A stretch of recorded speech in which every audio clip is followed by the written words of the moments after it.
बिस्मिल्लाहिर्रहमानिर्रहीम। अस्सलाम वालेकुम नाज़रीन, आप यूट्यूब चैनल देख रहे हैं। मैं इमरान खान हूँ।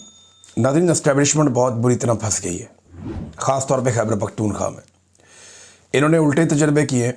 सियासत का इन्हें अंदाज़ा कोई नहीं है, मईशत का इन्हें कुछ पता नहीं है, एडमिनिस्ट्रेशन का इनको आइडिया नहीं है, दुनिया ख़ारजी ताल्लुकात में कहाँ से कहाँ निकल गई, और ये अपनी ज़ात के फ़ायदे के लिए पाकिस्तान को नीचे से नीचे ले जा रहे हैं।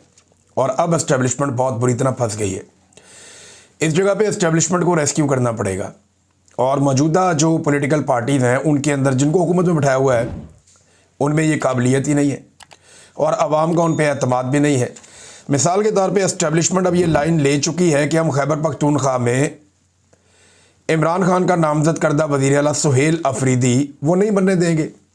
अभी तक तो इमरान खान ने चिट्टा इनकार किया कि नहीं, मैं तब्दील नहीं करता, लेकिन ये सियासत है, यहाँ पे कुछ भी हो सकता है। मुमकिन है कल को इमरान खान साहब कोई और फैसला दें, लेकिन सुहेल अफरीदी की हमायत में पाकिस्तान तहरीक इंसाफ में इजाफा होता जा रहा है।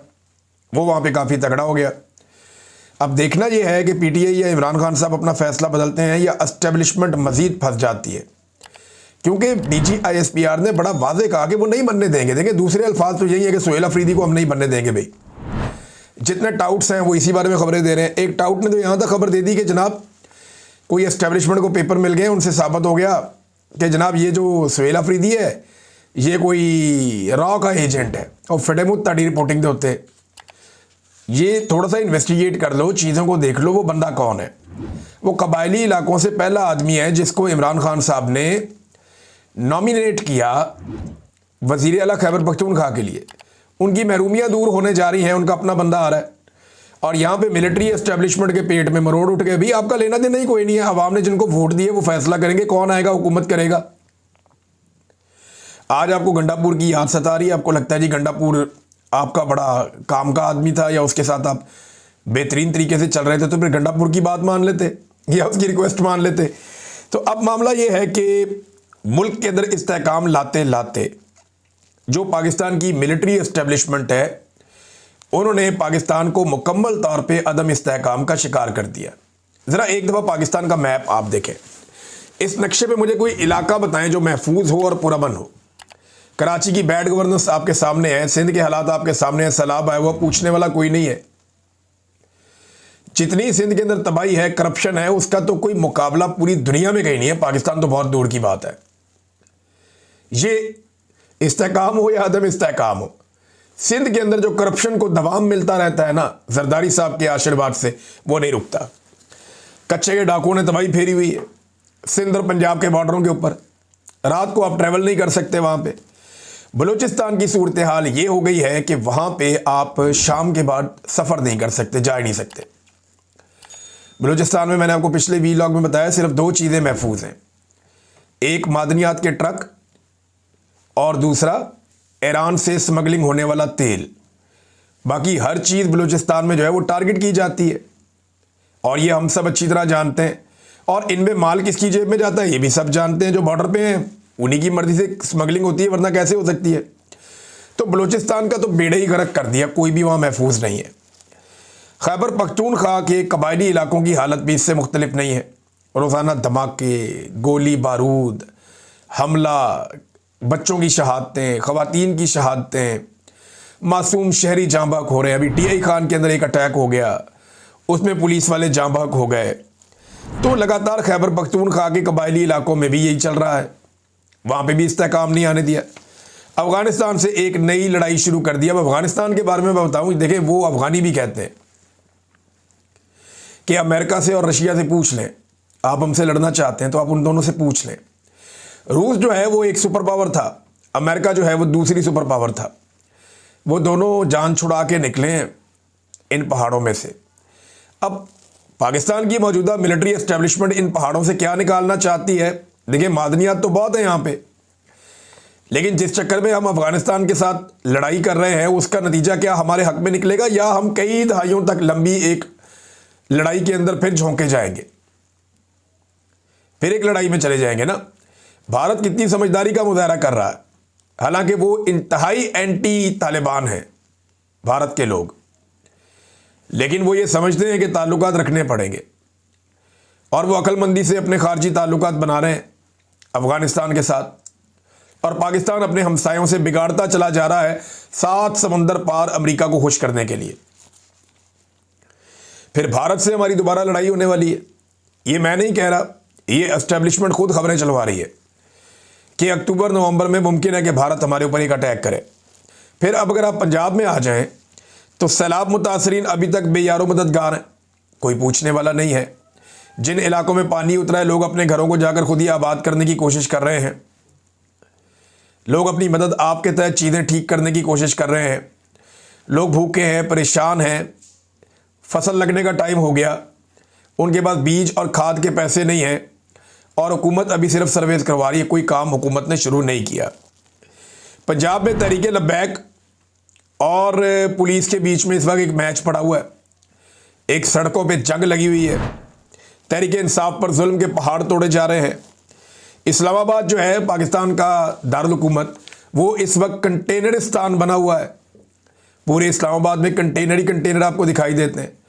आम आदमी अपने बच्चे को अस्पताल ले जा रहा था, गोद में उठा के भाग रहा था और बददवाएं दे रहा था।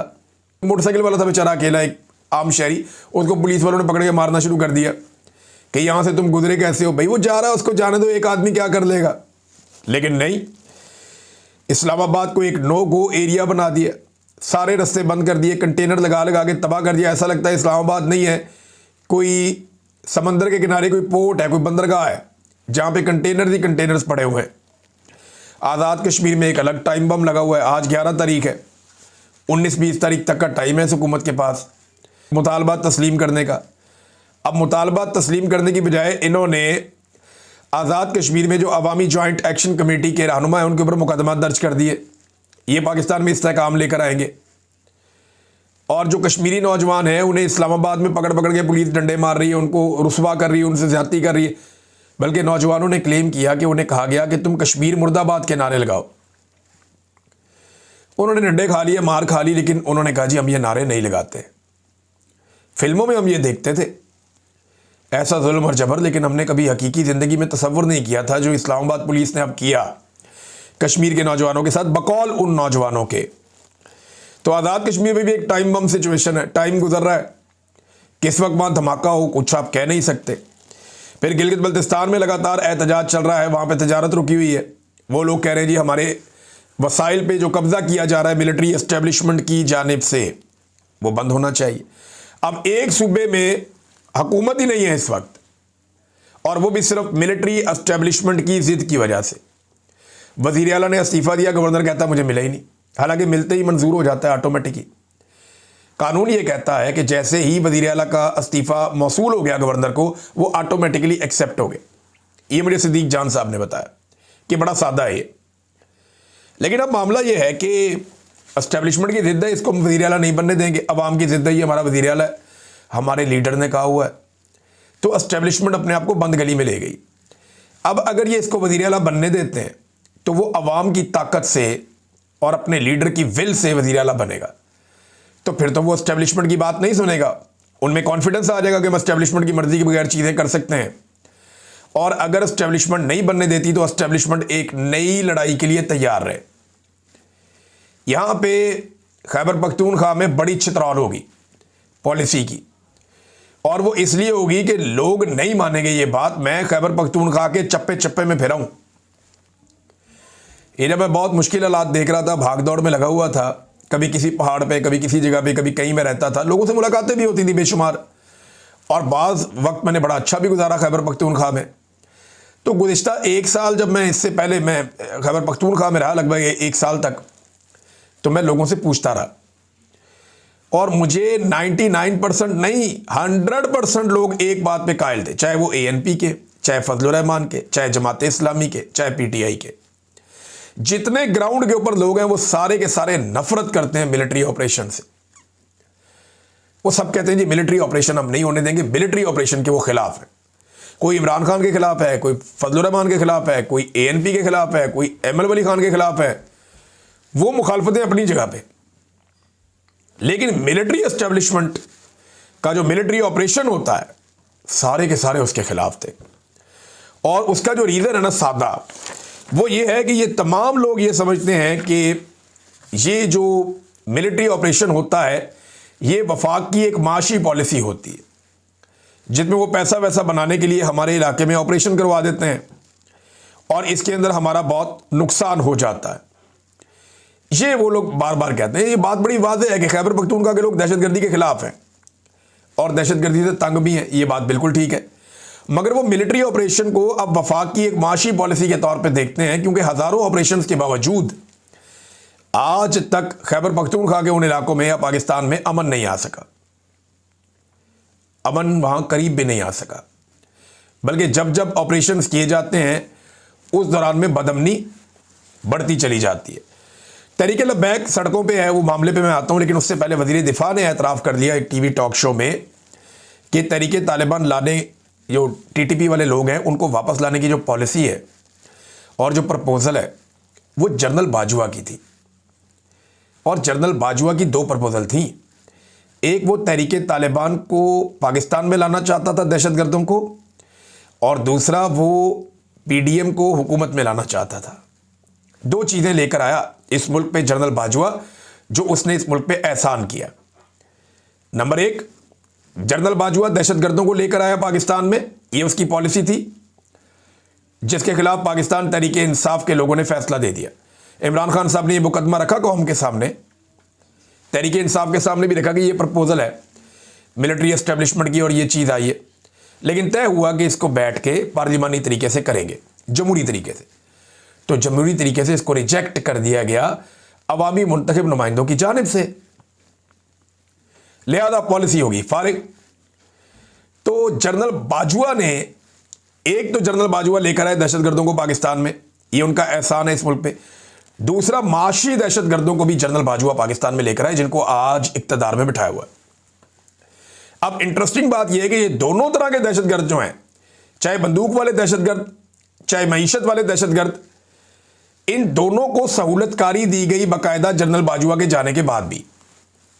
और पाकिस्तान तहरीक इंसाफ या पासून के नौजवान या कबायली इलाकों के लोग जरगे कर करके इसके खिलाफ आवाज़ उठाते रहे, शिकायत करते रहे, लेकिन तब कोई नहीं जागा। पहले तालिबान को लाया गया, दहशतगर्दों को ला के उनको बसाया गया, फिर उनको फैलाया गया, फिर उनको इक्विप्ड किया गया, उन्हें ताकतवर बनाया गया, और जब वो ताकतवर बन गए तो अब उनके खिलाफ ऑपरेशन का फैसला किया गया। इस ऑपरेशन में उनका नुकसान नहीं होगा, उनसे ज़्यादा नुकसान पाकिस्तान का होगा। शानदाना गुलजार साहबा का एक ट्वीट है, मैं पढ़ के आपको सुना दूं। वो कहती, कल मैंने बाजवा को खींचा और उसकी गद्दारी और दहशत गर्दों की कहानी सबके सामने रखी। जनरल बाजवा और जनरल फैज को पाकिस्तान की सरजमीन पर दहशत गर्द दोबारा आबाद करने का पोल मैंने और दीगर लोगों ने 10वीं दफ़ा खोला है। नतीजा ये निकला कि आज मेरे कौमी असम्बली के हल्के NA 30 थाना हसन खेल पर फिर हमला करवा दिया गया है। दुनिया के सामने वाज़ेह हो कि मेरा जो हल्का है वो मादनियात से भरा हुआ है। अब मामला मादनियात का है, ये सारे कहते हैं मादनियात का है, खैबर पख्तूनख्वा की हुकूमत कहती है, उनके लोग कहते हैं, उनके MNAs कहते हैं, फजलुर रहमान के लोग कहते हैं, ANP के लोग कहते हैं कि मामला तो मादनियात का है। और मादनियात का जो बिल पास करवाने की एस्टेब्लिशमेंट ने कोशिश की, सबके सब उसके खिलाफ हैं। तो जनरल बाजवा ने ये प्रपोजल दी थी, ख्वाजा आसिफ ने इसका एतराफ़ कर लिया, जबकि DGISPR की पहली वाली कोई जो प्रेस कॉन्फ्रेंसेस थी, वो जो एक आधी इंडिया के खिलाफ है उसको आप निकाल दें, बीच में से छोड़ दें। बाकी जो DGISPR की जितनी भी सियासी प्रेस कॉन्फ्रेंसेस हैं, उनमें अगर किसी एक प्रेस कॉन्फ्रेंस की सबसे ज़्यादा दुर्गत बनी है तो वो ये वाली है। नौजवानों ने सबूतों के साथ ऐसी दुर्गत बनाई प्रेस कॉन्फ्रेंस की, और इस प्रेस कॉन्फ्रेंस का वो हाल किया नौजवानों ने और सबूतों के साथ किया कि इसकी दूसरी कोई मिसाल माजी में नहीं मिलती। अब एक सवाल और पैदा होता है, जो पाकिस्तान तहरीक इंसाफ के लोग भी पूछ रहे हैं कि जनाब उसामा बिन लादन और एहसानुल्लाह एहसान, इनकी सहूलतकारी पाकिस्तान में कौन कर रहा था? क्या इनमें से एक बनी गाला में रहता था और दूसरा जमान पार्क में रहता था? किसने इनकी सहूलतकारी की? ब्लैक वाटर को पाकिस्तान कौन लेकर आया? क्या इमरान खान ने तहरीक इंसाफ के दफ्तर में उन्हें छुपाया हुआ था? जब सवालात आप उठाते हैं एक पॉलिटिशियन से, तो उनके हमायती या जो लोग हकायक को जानते हैं या तारीख जिन्होंने पढ़ी हुई है या जो तारीख के विटनेस हैं, वो फिर आपको दूसरी तरफ के हकायक भी बताते हैं कि जनाब आप दूध के धुले हुए नहीं हैं। ये गंद इस मुल्क में आपने मारा है, अब आप मलबा उठाकर सियासतदानों पर नहीं डाल सकते। तहरीक लब्बैक का नाज़रीन लॉन्ग मार्च चल रहा है। चंद लोग बड़ी जज्बाती बातें कर रहे हैं, लेकिन हकायक मैं आपके सामने रख देता हूं दोनों तरफ के। नंबर एक तो यह है कि 2 साल तक फ़लस्तीनियों के ऊपर जुल्म और जबर के पहाड़ तोड़े गए। तहरीक लब्बैक गायब, कोई बड़ी कार्रवाई नहीं की इन्होंने, आए खाना पूरी की और निकल गए, कुछ नहीं किया इन्होंने तहरीक लब्बैक ने 2 साल तक। अमेरिका बार बार जंगबंदी की करारदादों को वीटो करता रहा, यह अमेरिकन एम्बेसी जाने का इन्होंने कभी ऐलान नहीं किया, कभी नहीं किया। बड़ा जुल्म हुआ, बड़ा जबर हुआ, अस्पतालों पे अटैक हुए, सहाफ़ी कत्ल हो गए, उलमा कत्ल हो गए, ईरान के ऊपर अटैक हो गया, इसराइल ने तबाही फेर दी वहाँ पे, लेकिन ये नहीं बोले तहरीक लब्बैक वाले, उस बीच में चुप रहे। बल्कि इस दौरान वो पाकिस्तान तहरीक इंसाफ पर जो जुल्म और जबर हो रहा था उस पर आवाज़ें कसते रहे और उनको ताने देते रहे। इनकी क़यादत जो है वो मिंबर रसूल के ऊपर बैठ के सल्लल्लाहु अलैहि वसल्लम, गंदी और घटिया ज़ुबान वहाँ पे ये लोग इस्तेमाल करते रहे मिंबर रसूल सल्लल्लाहु अलैहि वसल्लम पे बैठ के, जो जेब नहीं देती किसी भी आलिम को, किसी भी दीन को जानने वाले शख्स को। तो लंबी खामोशी के बाद बड़े अजीब वक्त पर उन्होंने एहतजाज का ऐलान किया, और एहतजाज का ऐलान के लिए फिर कोई 8-10 दिन का टाइम दे दिया कि हम एहतजाज करेंगे फलाने दिन पे।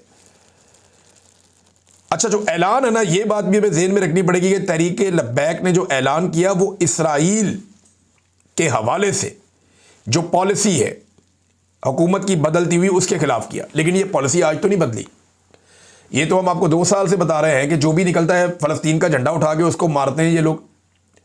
ये पॉलिसी तो बहुत पुरानी बदली हुई थी, शायद तहरीक लब्बैक को पता अब चला, तो उन्होंने उसके खिलाफ एहतजाज करने का फैसला किया। अब एहतजाज करना, पुरअमन एहतजाज आइनी आईनी और कानूनी हक है, और उन्होंने इसकी परमिशन भी ले ली। बाकायदा उनके पास कागज़ मौजूद है, वो दिखाते हैं जनाब ये डीसी का परमिशन है, हुकूमत का परमिशन है, ये हमने पूरा हर चीज़ कानूनी तकाज़े पूरे किए, अनाउंस किया, तैयारियां की, अब हम जा रहे हैं मार्च करने, एहतजाज करने, रैली निकालने।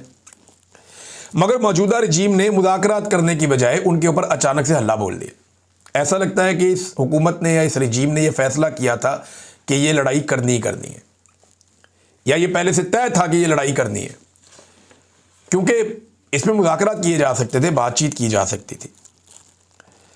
अच्छा, अब हुआ यह है कि तहरीक लब्बैक वाले भी आगे से मारते हैं, वो खाली मार नहीं खाते, तो पुलिस वाले भी बहुत सारे ज़ख्मी हो गए। 11 अफराद अब तक तहरीक लब्बैक के मासूम और निहत्ते लोग शहीद हो गए और दर्जनों लोग ज़ख्मी भी हो गए। लेकिन इस सारे अमल में जो सबसे घटिया और गलीज़ हरकत की है पाकिस्तान के रियासती इदारों ने, जिसको बेगैरती आप कह सकते हैं, वो ये है कि उन्होंने एक मरतबा फिर चादर और चार दीवारी का तकद्दुस पामाल किया। तहरीक इंसाफ के कोई 1 लाख घरों का चादर और चार दीवारी का तकद्दुस पामाल हुआ है, तो तब किसी और को एतराज़ नहीं उठता, क्योंकि तहरीक लब्बैक पे भी हो रहा है, तो उन्हें आइडिया होगा कि ये कितनी तकलीफ दे चीज़ है। साद रिजवी के घर पे अटैक किया, बच्चे और औरतों को उठा के ले गए, कैसी बेशर्मी और डिटाई है, यानी ये तो किसी सूरत जायज़ ही नहीं है। ख़वातीन का इससे क्या ताल्लुक़ है, बच्चों का इससे क्या ताल्लुक़ है, वो अपने घर में मौजूद है, फिर वहाँ पे चंदे वंदे के बक्से खोल के दिखा रहे हैं जी ये चंदा है, ये पैसे हैं, तो भी चंदा ही आता है उनके पास, और क्या आता है। आप किसी भी चले जाएं दरबार पे, आपको ऐसे ही चंदा मिलेगा, इससे ज़्यादा मिलेगा। बाकी सारे मौलवी अगर आपके साथ चल रहे हैं तो उनका चंदा ठीक है, इनका चंदा गलत है, ये कैसे हो गया। चंदा ही मिलेगा ना आपको दरबार से, घर से आपको और क्या मिलेगा, क्योंकि वो इसका हिस्सा है। जैसे बहुत सारे और लोग हैं, कभी जाके वो शुफ करने वाला जो है उसका चंदे वाला बक्सा खोलें, आपके कानों से धुआं निकलेगा, और बहुत सारे लोग भी हैं ऐसे। लेकिन जब ये रियासत सोच लेती है ना किसी को अब ये हमने करना है और इस तरह करना है, तो ये कर देते हैं। और अब ख़वातीन और बच्चों की जो तज़लील की गई है, स्पेशली जो उसके घर के मनाजिर आ रहे थे साद रिजवी के, ये अफसोसनाक हैं, तकलीफ़ दें। ये हरकतें ज़ेब नहीं देती रियासत को, ये घटिया और गंदी हरकतें नहीं करनी चाहिए। बेशर्मी और ढिठाई पर मबनी ये कार्रवाई है जिसे फ़ौरन कंडेम करना चाहिए और तमाम लोगों को करना चाहिए। जिस तरह मैंने कल कहा कि जो DG/ISPR ने स्टेटमेंट दिया कि हुकूमत हमें कबूल नहीं है, इसको तमाम सियासतदानों को, वकला को, सिविल सोसाइटी को, जजेस को, सहाफ़ियों को और पाकिस्तान के हर शहरी को इसकी मजम्मत करनी चाहिए कि भाई इनकी ज़रूरत कैसे हुई ये बात की। इसी तरह ये जो चादर और चार दीवारी का तकद्दुस पामाल हो रहा है, हैदर मजीद पाकिस्तान तहरीक इंसाफ से ताल्लुक़, फ़ौजी अदालत से सज़ा दी, अब छूट कर आया है, उसके घर पे छापा मार के उसकी फैमिली के अंदर एक खातून को और उसके भाई को उठा लिया। अब बताएं ना, वहां पे भी तो जुल्म हो रहा है। तो माए बहनें सबकी साझी होती हैं, इज्जत सबकी होती है। तो ये ज्यादती है जो रियासत कर रही है, और ये बड़ी डिटाई से कहते हैं। तलाल चौधरी आता है, वो कहता है जी कि मरियम का दरवाज़ा तोड़ा, उसे गिरफ्तार किया, उसकी वालदा बीमार थी, उसका मजाक उड़ाया। तो तीनों चीज़ों का मैं ज़रा क्लियर कर देता हूँ। नंबर 1, दरवाज़ा तोड़ा था सेक्टर कमांडर वालों ने, जिनके आजकल आप जूते पॉलिश कर रहे हैं। अगर इतने एतराज़ है तो उनको पकड़ के सजा दें, नंबर 1। और वो सिंध में हुआ था, वहाँ पे पार्टी की हुकूमत थी और एस्टेब्लिशमेंट ने किया था। वहाँ पे जो सेक्टर कमांडर थे उन्होंने ये करवाया था। पीटीआई ने बल्कि आपको मौका दिया था कि असेंबली में खड़े होकर एहतजाज करो, आवाज़ उठाओ, ये गलत हुआ है। नंबर 2, आप कहते हैं गिरफ्तारी हुई मरियम नवाज की, तो और बेशुमार औरतों की हुई, लेकिन मरियम नवाज की गिरफ्तारी इज्जत के साथ हुई। ना उसे सड़कों पे घसीटा गया, ना जलील किया गया, ना चपेड़े मारी गई, ना धक्के मारे गए, बल्कि कानूनी प्रोसीजर फॉलो करके उसको दिखा के उसे गिरफ्तार किया गया कि ये मेरा नाम है, ये FIR है। ये जरा सनम जावेद की तरह घसीट के गाड़ी में नहीं फेंक दिया, ना उसकी बहन की तरह घसीट के खींच के ले गए, ना बाकी खवातीन की तरह। नंबर 3 यह है कि इमरान खान ने या उसके किसी वजीर ने, मुशीर ने, या सोशल मीडिया का जो ऑफिशियल ओहदेदार है, किसी ने भी कभी भी मैंने नहीं देखा कि कुलसूम नवाज की बीमारी का मजाक उड़ाया, नहीं देखा मैंने। बल्कि इनमें बेशतर लोग ऐसे हैं जिन्होंने उनकी बीमारी में उनके लिए दुआ की है। लाश का मजाक अगर किसी ने उड़ाया इस मुल्क में, किसी सीनियर सियासतदान ने, तो वो मरियम नवाज है, जिसने लाश का मजाक उड़ाया। अरशद शरीफ की लाश का एयरपोर्ट पे पड़ी है, इस औरत ने मजाक उड़ाया था। ये किरदार आपका है तलाल साहब। और इसके अलावा ख्वाजा आसिफ ने और दीगर आपके बहुत सारे वुज़रा ने इमरान खान को जब गोलियां लगी और वो चल नहीं पा रहा था, तो आप लोगों ने उसका मजाक उड़ाया। ये हरकतें घटिया आप लोग करते हैं, पाकिस्तानी ये हरकतें नहीं करते। आप लोग पाकिस्तानियों पे मुसल्लत किए गए हैं, आपकी गंदी ज़हनियत है, आप लोग ये गंदे काम करते हैं और गंदी हरकतें करते हैं और इल्ज़ाम लगाते हैं दूसरों पे। अब तक के लिए इतना ही। अपना ख्याल रखिएगा, अपने इस चैनल का भी। अल्लाह हाफ़िज़।